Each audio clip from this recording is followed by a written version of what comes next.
Mana shu test chiqarish uchun bir bilan 21 ko'lni qayirib qo'yamiz. Voy. Assalomu alaykum, hurmatli o'quvchilar. Charchayapsizlar, buzilmasizlar, qanaqasizlar?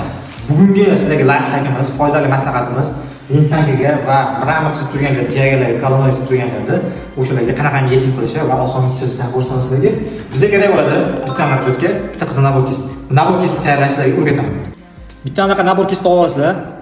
Ikkala tarafini ham qora qilib, sekansda qo'lga o'xshab olib kesib chiqariladi.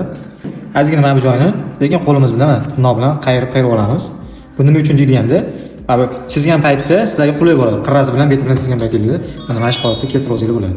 Bir bilan 21 ko'llar, bitta cho'tka kerak bo'ladi. Agar bundan ham qiynalsanglar, bitta mana gubka olsanglar, gubka bilan yedirib ishlasanglar ham bo'ladi. Cho'tka topa olmasanglar, gubka bilan ishlasa bo'ladi.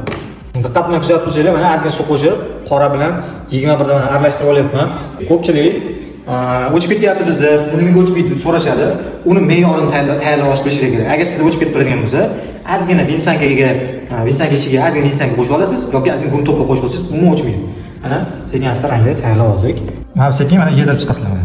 Sekin yedirilsa, shu bir soya hisob bo'ladi mana. Ustagalar mana ko'rib turganlaringiz, qayerda qanaqa joyga berishga qiynalib turgan bo'lsanglar, o'zi resmkamizni o'zi yo'nalishga turibdi.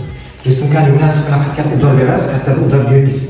Ko'pchilik emotsional chizayotgan yaltiramay qoladi, mutli bo'lib qoladi. Shuni hisobga oling. Qo'llar o'zi yoki ozgina gun to'pga yoki ozginagina bensanka qo'shib olasizlar va ishingiz zo'r chiqadi, cho'tka chiqadi. Buni saqlab oling jihatdan.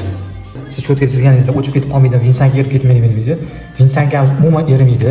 Mana pajroka qilganimizda cho'tka bo'lib yaltiraydi.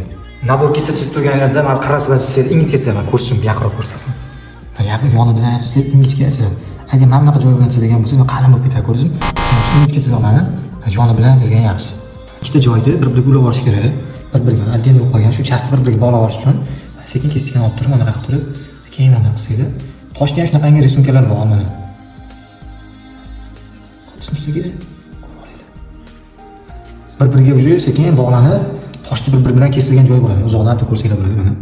Yaqindan ko'rish. Ustagalar, mana bensankamizni tomirlarini chizib bitirdik. Xudo xolasa hozir buni payrovka qilib, bo'z bilan surib, yakunlaganimizdan keyin bitta videosini ko'rasizlar. Mana yaqin tanishlarga jo'natib qo'ydi, siz olmaydigan tanishlarga va bitta izohga kirib, fikringizni bildirib, like va podpiska bosib qo'ying, sizlardan chiqmasin. Joyingiz sog' bo'lsin. Go!